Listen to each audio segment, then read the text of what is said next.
Red lights, speed cameras, everything is starting shortly. We think it's important that everybody knows the date when those are going to start. We don't want anybody surprised as they're speeding or whatever they're doing. So I thought it was important to bring our new Director of Transportation, Michelle Pugh, to let you all know what all those particulars are going to be. Michelle. Thank you. Good morning. Thank you, Madam Mayor. Today I want to give you an update on where we are with our ATVES program, or as I like to call it, photo enforcement. First, I want to say we all know that it's about safety, first and foremost. I'll conclude with a few statistics about what we're trying to improve. But beginning next week, the red light portion of the program will kick off. And that will entail, we're installing 8 cameras for the initial program. That program runs 24/7. So unlike the speed cameras, the red light cameras are always in operation. The fine for red light is $75. We will initiate that program with a warning period similar to speed cameras. That period will last about a month, at which time we'll convert to actually issuing fines. And beginning next week, we'll be at the end of the warning period for speed cameras. And the mayor really wanted the public to know that with the new program being underway and to let the public know that we're going to start fining. But we wanted to take advantage of this press event so that the public would have just one more week to know that the temporary warning will be over and we'll be issuing fines. We did that for a little over 30 days is what it'll be. So slow down. That's the message today, slow down. The speed fines are $40. They're only issued in school zones. We're starting the program with 10 cameras in 7 school zones. So some cameras are multi-directional. The time of enforcement is Monday through Friday, 6 a.m. to 8 p.m. But, you know, slow down all the time and everywhere. So far, we've issued over 1,000 warnings per day. And I know you're interested in those exact numbers, and we'll be getting those to you. On speed cameras. On speed cameras. Mm-hmm. Safety is number one. This is the beginning of an ongoing program. So we'll be instituting new locations. You'll know as we are adding those locations on. There'll be a period of warning which won't be as extensive for those new locations, and we look forward to a continued dialogue with you about those locations.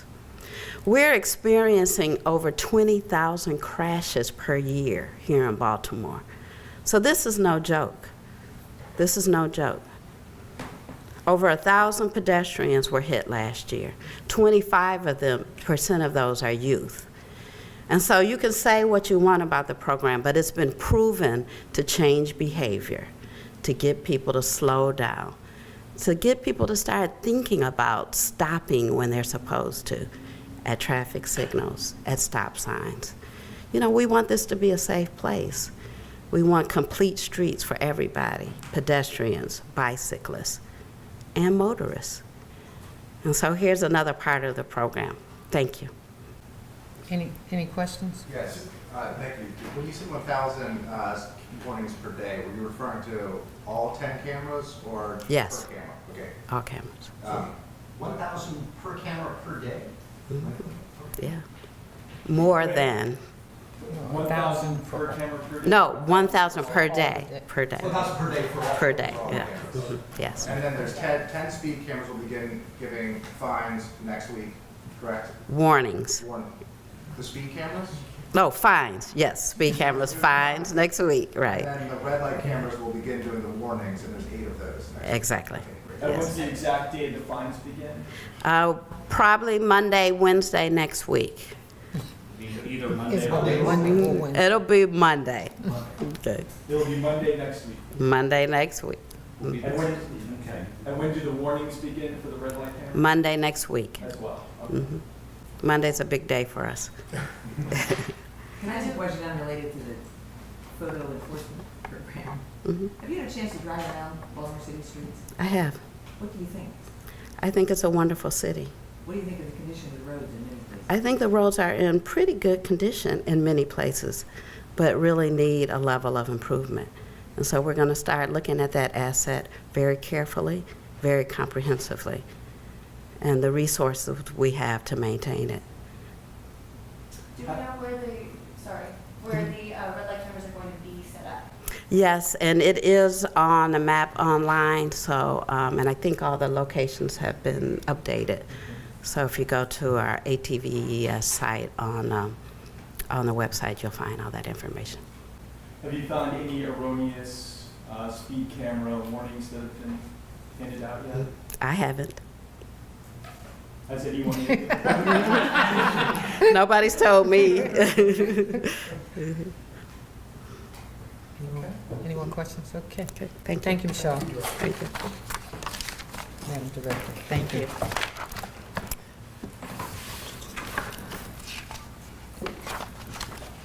I wanted to take a moment to thank our City Council President, Jack Young, for his partnership on this illegal gun possession legislation.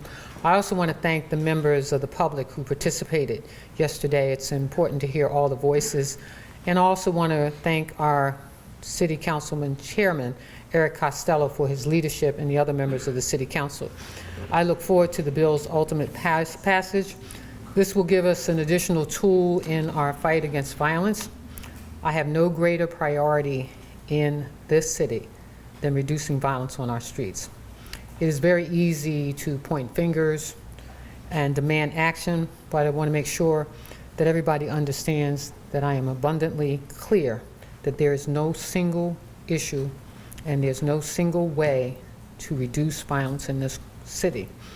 Crime is a very serious problem, and we're taking a holistic and comprehensive violent reduction approach, which includes both short-term and immediate strategies, as well as long-term objectives for keeping the city safe and healthy in the future. Through the Department of Justice, and I've had these conversations before, we have obtained consultants who will be working with our police department. What they did was look at cities around the nation in terms of violence reduction. And what they concluded was the city that has done it best is Los Angeles.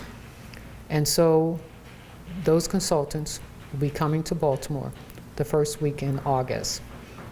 And what they will do is review our violence reduction strategy, which was developed by the commissioner and his leadership team. And I want to highlight some of those. But what we want to make sure is that we are consistent with what their recommendations are. Because what I want to be able to do is to provide you all with the entire comprehensive approach after their review. Many of you know that I went to meet with the governor about a week or so ago, a week and a half ago, because there were certain things that we need in order to be able to move the needle. And I talked about some of those things. And let me just go over them. And I want to be very clear. We used to have 18 parole and probation officers in the city of Baltimore, 2 in each of our police districts. The governor didn't pull those 16 officers, and I just want to be clear of that, because in my discussion, what I asked him to do was to provide those additional 16 parole and probation officers back for the city. They were pulled in the previous administration, and so I said to him that in many cases, what we find is that many of the folks who are committing crimes are either on probation or in violation of probation. And so we have agreed that we will provide those 16 additional parole and probation officers. I've already had discussions with the parole and probation office, and we're looking forward to working together. I also talked to you all about the technology that we needed for our police cars. I want you to know that our police department has just obtained and secured a $2 million state grant to provide laptops in city patrol cars this year. This will allow our police to efficiently file reports from the field and to check backgrounds on outstanding warrants in real time. The state is also considering our funding request for license plate readers, which among other advantages allows for real-time identification of vehicles registered to persons of interest and those with outstanding warrants. The state is also considering our request for an expansion of gunshot detection technology, which is currently only in selected areas of the city. I think that's at a cost of about $600,000. We've also requested the MTA Police, State Police, and the Maryland Transportation Authority Police to conduct law enforcement initiatives in Baltimore City. An example is having the MTA Police increasing presence around bus stops, transit hubs, and the Lexington Market. Violence reduction and crime prevention strategies also include conducting bi-weekly war room meetings centered around trigger pullers and violent offenders. We're launching district action teams to conduct strategic operations targeting the gangs in our communities and their members. Fully deploying body-worn cameras to nearly 2,000 patrol officers. Currently, 1,500 officers have body-worn cameras. The remaining officers will have them before the end of the year. We will focus on enforcement and patrol in the city's transformation zones, which encompass the most violent areas in Baltimore. We will expand police presence in areas where after-school violence has occurred, particularly in neighborhoods near schools and transit hubs. We're adopting the ICAT, Integrative Communications Assessment and Tactics training for our police throughout the department. This is an innovative approach to use of force, de-escalation, and responding to individuals suffering from mental illness. We'll increase our participation with our federal agencies, including the FBI, Homeland Security, ATF, the Department of Justice, and the DEA, which is currently looking in Baltimore for an office location, as well as the U.S. Attorney's Office in the investigation and prosecution of major gun-involved criminal activity. We will continue to partner with the State's Attorney's Office to move forward with the use of a handgun in the commission of a felony count and prosecutions before the circuit court. I mentioned that we will be working with the Department of Parole and Probation to pursue violations of probation for high priority repeat offenders, those most likely to commit another crime. I think we mentioned that what we found is that a large percentage of the crimes that are committed with guns, those individuals had been in contact with our criminal justice system between 9 and 11 times. We will work with the police union. We still are working with the police union to come up with an agreement of revising the police shift schedule for greater flexibility so that the commissioner can deploy our police officers. Putting more officers on the streets of Baltimore by reassigning sworn officers now in administrative positions to community law enforcement and replacing them with civilians who will perform those administrative duties. That will come at a cost of about $9 million. Changing city policy to allow retired police officers to be rehired in supervisory positions, and continue to improve our police recruitment. You should know that in 2017, police department applications are up 18%, with city applications up 46%. In calendar, I believe it was 2015, we had 91 sworn officers hired. In 2016, 111. And 2017, as of June 26, 101 sworn officers have already been hired, which is a 71% increase compared to last year at the same time. We now have 170 plus recruits in our police academy, the largest number since 2002. And I can tell you, to me, that is important because our overtime is because we don't have enough officers. And when I looked at what that cost us, you know, running up an overtime bill of $42 million, when if you would have hired the 200 officers, would have probably cost you about 10 to 20 million. Most of these strategies have already started, and others will be implemented in the immediate future. These strategies are really a part of our comprehensive violence reduction program, and I'm going to make them available in print after the review by our experts that come in the first week in August. Finally, I urge everyone to download the police mobile app, the Baltimore PD, which provides a user-friendly platform to push alerts, submit tips, submit reports, view crime data, search cases, and follow the department on social media. What I also am having them do is review all of the activities that will be included. And again, once the consultants have reviewed everything that we currently have in place, I will make that available to you, not just on paper, but as well online. Any questions for me? When do you expect the consultants to, expect them to begin, first week, early August? Yeah, they'll be here the first week in August. And Do we know how long the review will take? I would think that it wouldn't take but a couple weeks at the most, I would think. Because what I tried to do is get in front of this by going to the governor, trying to get certain things in place. We were really excited about getting the $2 million for the computers in the cars, because that was important to us as well. So Kevin Davis mentioned two things yesterday in the hearing. One, Councilman Brandon Scott was asking about statistics on violent repeated offenders, Mhm. and Kevin Davis said he didn't have exact statistics on that. So when you say that you're going to be getting, I believe you said you're getting an additional 16 parole and probation officers. Yes. Is that because there are some statistics about those on parole and probation that they've said that these people are repeated? There are a number of folks who are either on parole or in violation of parole who have been involved in criminal activity, yes. And when we say criminal, is that gun violence related? Or Some of it is gun violence. Okay, but we don't have the exact numbers on the violent repeated offenders. I don't have the exact numbers. Mayor, this was, everything you ticked off here, which we've been kind of covering all along, Mhm. many of these things, is all related to law enforcement strategy. It was pretty clear yesterday in that very lengthy council hearing that there's a substantial belief among both council members and the public that this doesn't fix the problem. I agree. So my question is, when you say holistic, Mhm. which is the term that everybody is using, what's the rest of the plan Okay.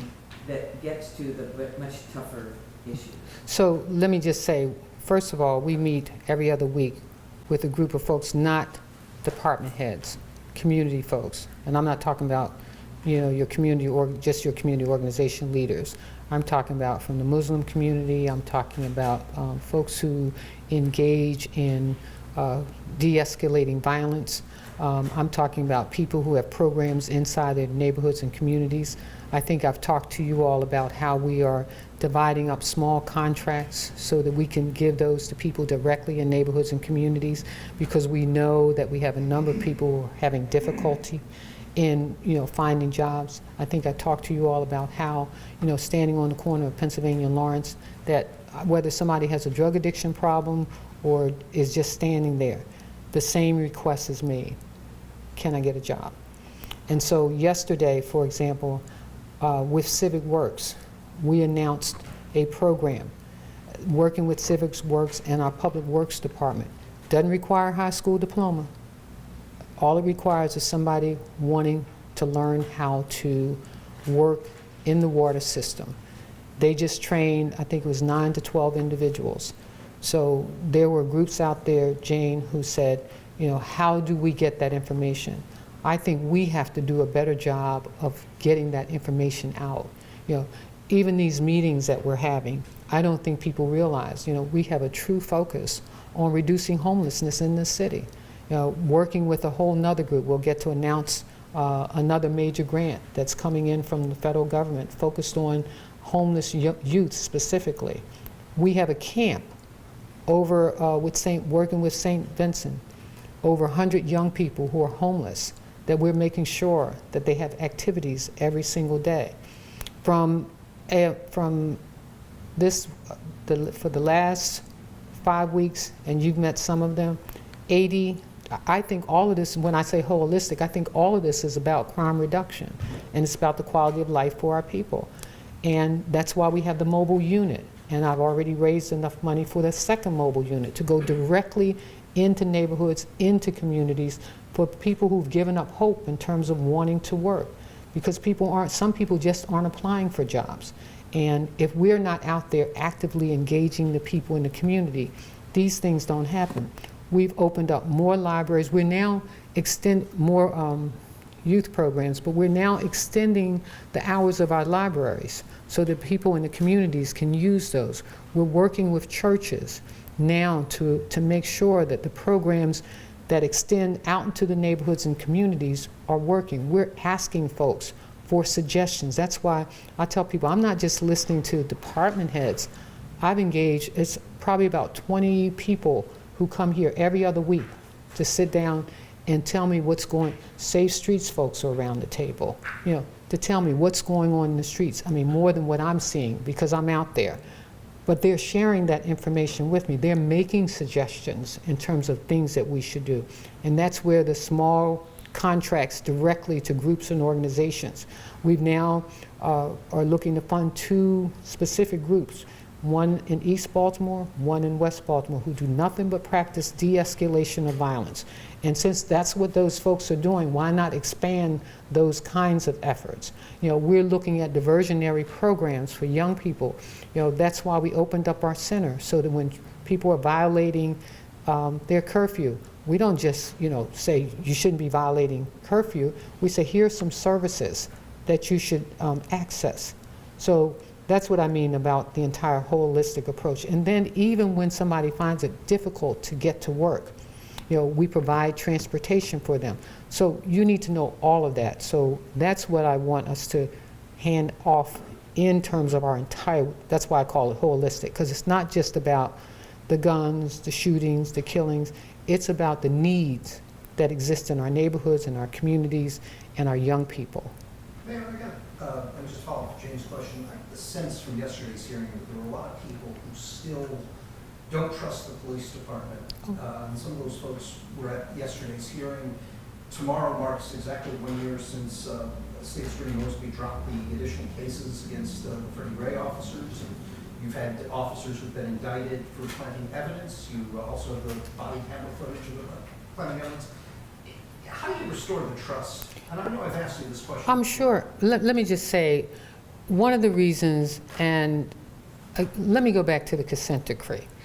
Sure. I came in December the 6th, sworn in as the mayor of this city, and everybody's up in arms, yelling, you got to sign a consent decree. The Department of Justice holding press conference, you've got to sign a consent decree. And as you well know, a consent decree that wasn't on my desk, a consent decree that was not done. And the reason that I thought this was important is because of the lack of trust in our neighborhoods and communities for our police officers. So we spent 60 days. We did in 60 days, and you all can check the records. New Orleans took 14 months to do it with half the police force that we have. Ferguson, with 50 police officers, took 13 months to do. We did it in 60 days. And that was concentrating and focusing, talking with everyone, making sure that we put that in place. Because in that, and even though I talk about training here, in that is training, in that is an oversight committee. We've already set up the civilian group. We're now at the stage of the monitors. So our police department is under a consent decree. So they're going to be watched every single day. And we don't get to just walk away from this. We don't even know how long we'll be under this. I think Prince George's County was something like 10 years. So we don't get to walk away from this. The reason that we put so much emphasis on this is because of the lack of trust. And we need to build that trust back. I think if you were to ask the commissioner, he would say, well, one of the reasons we're engaged as we are in the community, he has a 600-member basketball youth program for young people from 7 years old up to 18. And that's why we keep engaging the community in this respect. We have to bring back the respect for the police department, but the police department has to respect the community. And part of that is the kind of training that we do with our police officers. And cultural diversity training is important. And that's why having mental health folks in the cars with our police officers, so that when we identify somebody that has a mental illness, that you're not locking them up, you're getting them the services that they need. You know, when I talk about responsible drug treatment, you know, we have to do these things. We've got now more people laying on the streets of our city than ever before, and we've got to address that. And so I have just received my homeless task force report. I'll get a chance to read that probably this weekend and look at all of the recommendations that will come from that. But also, I'm working with a group of folks who are helping to raise money so that we can create homes for the homeless. You know, and as when I talk about reality check, and I talk about, you know, Section 8 programs, and the reason that I separated HABC from HCD, because we weren't really focused on what we should be doing for that segment of the community. We built housing projects without even putting playgrounds in for young people. So you can't do that. And so that's why we've created these separate focuses. Because to me, all of this is about the quality of life for people who live in our city. Madam Mayor, after watching the body-worn camera footage released last week, do you believe the police officers in that video planted drugs at a crime scene? Well, I don't want to comment because they are under investigation. And I think they should be fully investigated. And if in fact that was the case, I think they should be, you know, dealt with. When you watched it, what was your reaction? What did you think happened? Probably the same thing that you thought. What happened? Why? I mean, we put body cameras on officers for a reason. You know, it protects them and it protects the individual. And so you talk about training. You know, there's no reason to turn off a body camera. That's why we give them to you. It protects the officer and it also protects the persons out there. Have you had any conversation with the commissioner about the policy of, right now, I mean, they're on, but you have to push button to record. Have you had any conversations about them recording, to take that option away? We have a situation in police shootings where, not in Baltimore at the moment, but the situation in Minneapolis where neither of those officers in the shooting, the fatal shooting, was operating the camera. Yeah. Have you had conversations since this incident last week? We've had conversations about this particular incident, and what I've said is that I want it fully investigated. He is providing me with their policy on body cameras, and we'll take a look at that. We'll also have the California group take a look at that because they also have body cameras on police officers, and so I'll look at their policy. Mayor, about the gun bill, yesterday the city council had several amendments to the bill. Making only apply to a second offense. This weakens it somewhat. What are your thoughts on the change to the bill? Well, let me just say, having been a legislator in Annapolis, there's rarely a bill that didn't get amended. I passed over 200 pieces of legislation in Annapolis. You know, my intent was not to have the bill weakened, but I can say that it still gives us a tool in the toolbox. And I think we continue to move forward. Madam Mayor, from various people who criticized the bill yesterday, they would say mandatory sentencing doesn't work.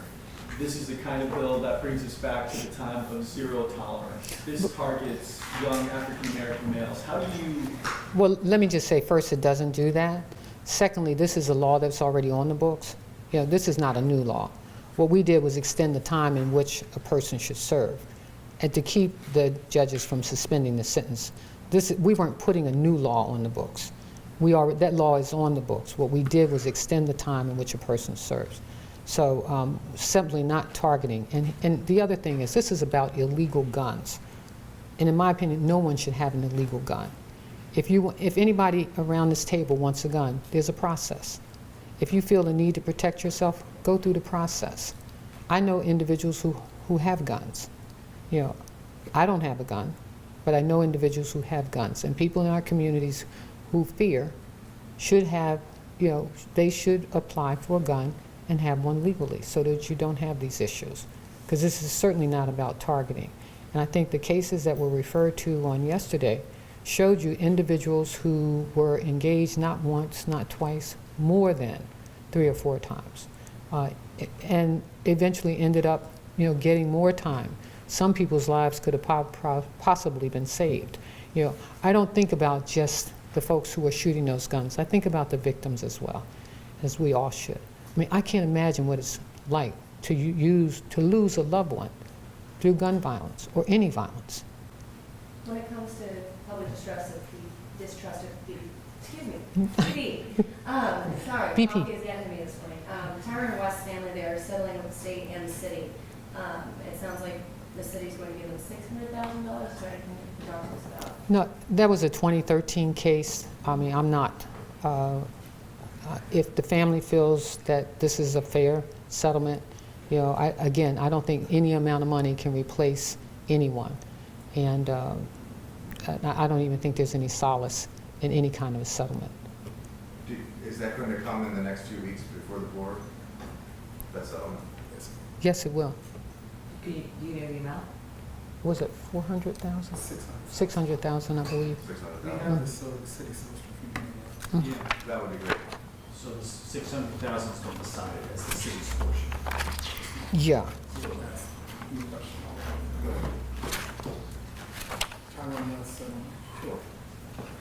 Morning. Good morning. Can I? So we understand the state is settling the Tyrone West case for $400,000 today. Correct. We understand there may be a $600,000 settlement with the city coming soon. So there's a proposed settlement with the city that's going to go before the Board of Estimates soon. It's going through the process now for the Tyrone West case in the amount of $600,000. What step are we in that process? Excuse me? Sorry, what step are we in that process? It's going through our administrative process to be put on the agenda, the next agenda. The next agenda, so that would be early August. That would be early August. There's Yes. a recess. There's a recess next Wednesday. That's correct. And why settle this case? Well, I think like all cases, we consider the facts, the evidence that we think we can prove. In this particular case, you may know that there was a motion for summary judgment that was filed. A bunch of the claims were dismissed, but some of the claims survived. It's a federal constitutional claim, so we considered the risk to the city, the family's interest, and both parties decided that it was the reasonable and wise thing to do, given the uncertainties of cases. Will there be a gag order? We don't have gag orders in the city. Will there be a confidentiality agreement between the settlement? We don't have confidentiality agreements. What do you have then? How do you describe it? Non-disclosure?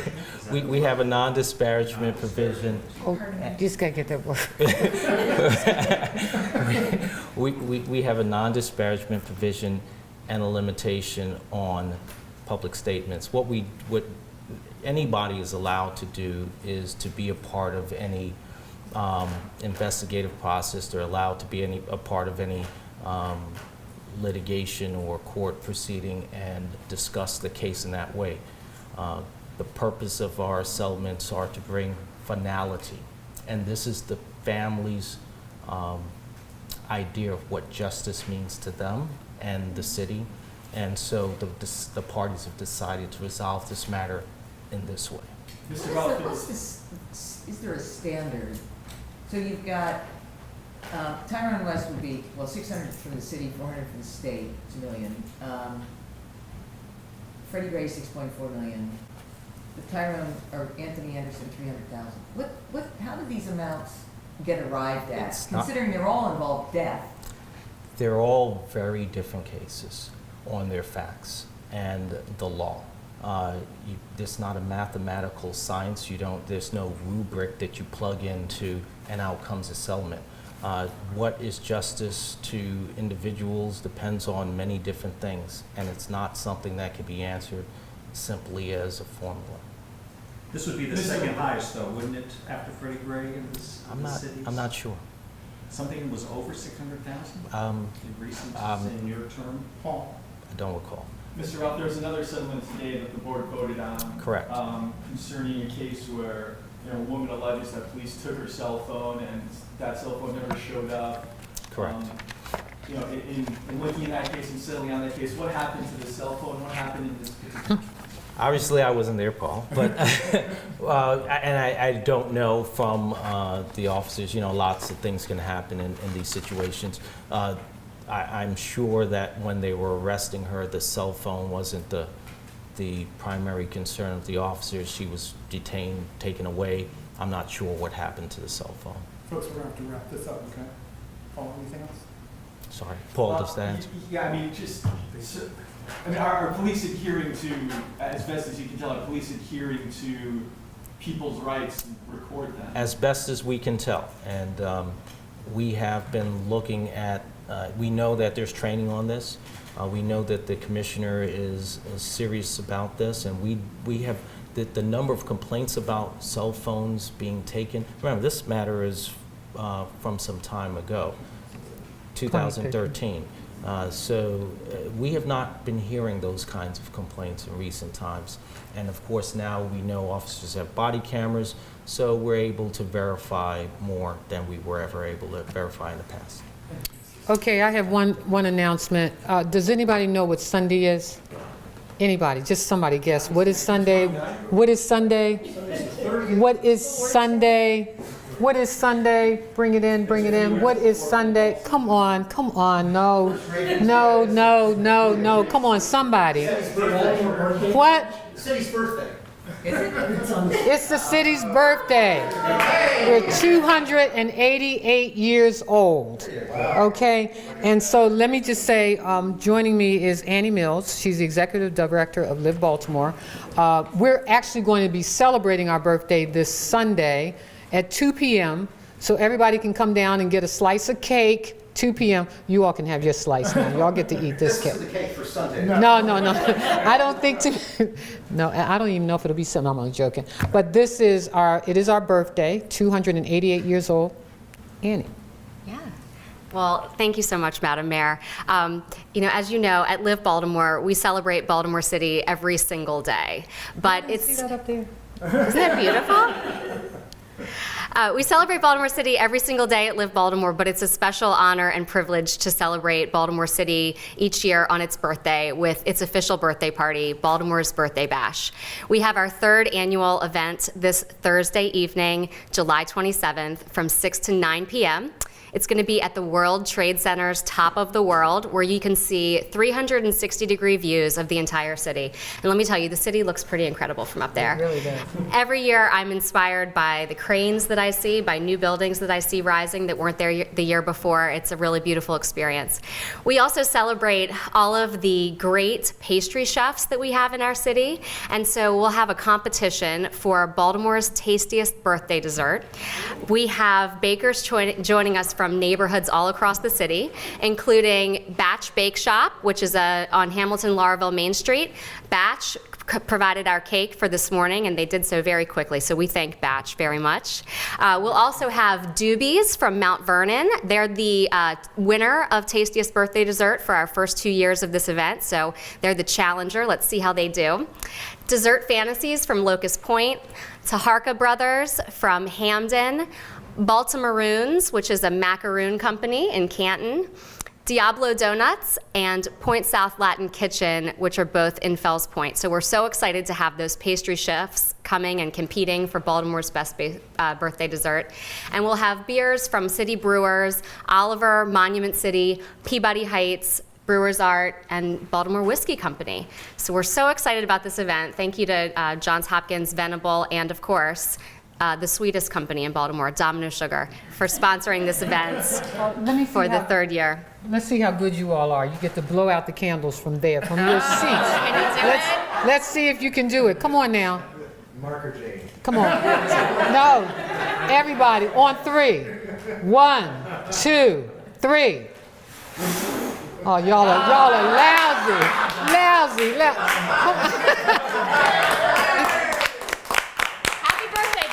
Happy birthday, Baltimore. Join us at 2 p.m. on Sunday.